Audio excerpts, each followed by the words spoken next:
So ito po yung Shamu Hazel ko na bagong pugad. So out of 12 na yung kanyang itlog, bali siyam lang yung napipisa.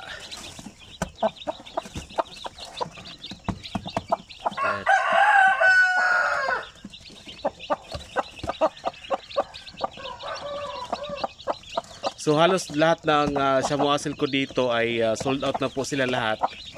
So ngayon ay meron na naman tayong panibagong siyam na Shamu Hazel. So ang marami kasi sa akin dito ngayon yung sampin at saka basilan. So at least nagkaroon na naman tayo ulit ng mga Shamu Hazel na mga sisiw, oh, siyam. Tapos meron pang nangingitlog na iba.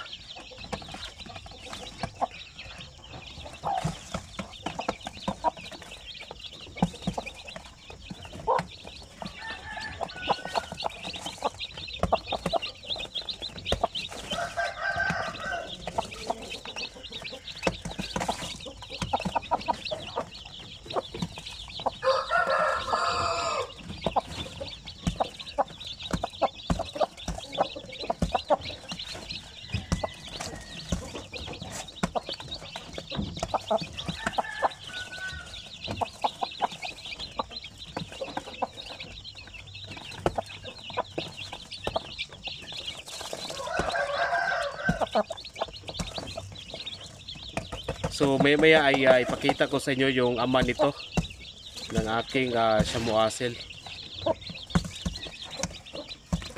So painom muna tayo ng tubig. Yun, oh. So dito masyadong maulan.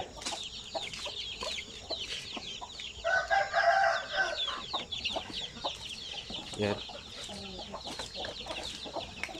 Tubig.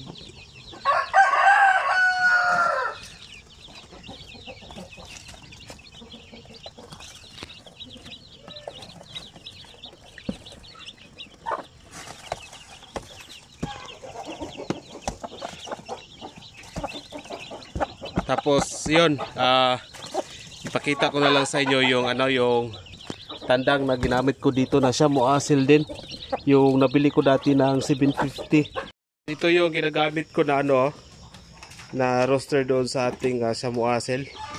So actually malaki na rin siya, oh. Yan, mga 4 kilos na ata to, or 3 mahigit. Yan, Shamu Hazel din yan. Ito mga nasa 9 or 10 months pa siguro to. So yan, abang-abangan natin yung ating mga sisiw paglaki nila, kung ano ba yung hitsura ng combination sa itong ginagamit ko na roaster at saka yung sa inahing manok.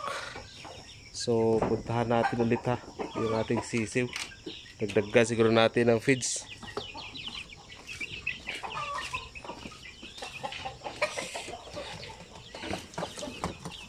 Ayan.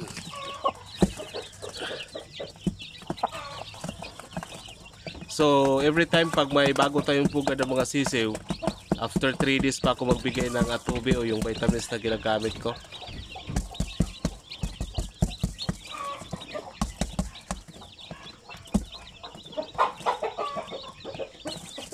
So excited na tayo sa paglaki nitong mga sisiw na ito.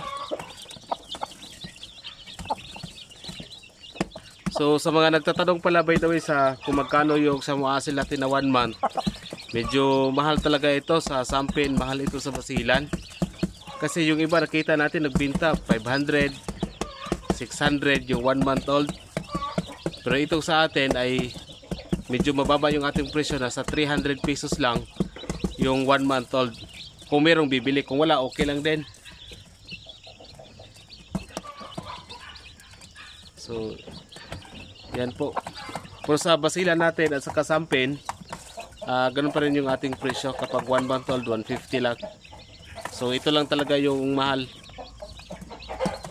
Kasi kung i-bargain natin ito, nako, mahal ang feeds. At isa pa, baka masagasaan din po natin yung ibang nag-alaga po ng ng Shamu Hazel. Baka bumaba yung presyo. So hindi mura sa akin, hindi din masyadong mahal, yung tama-tama lang na presyo.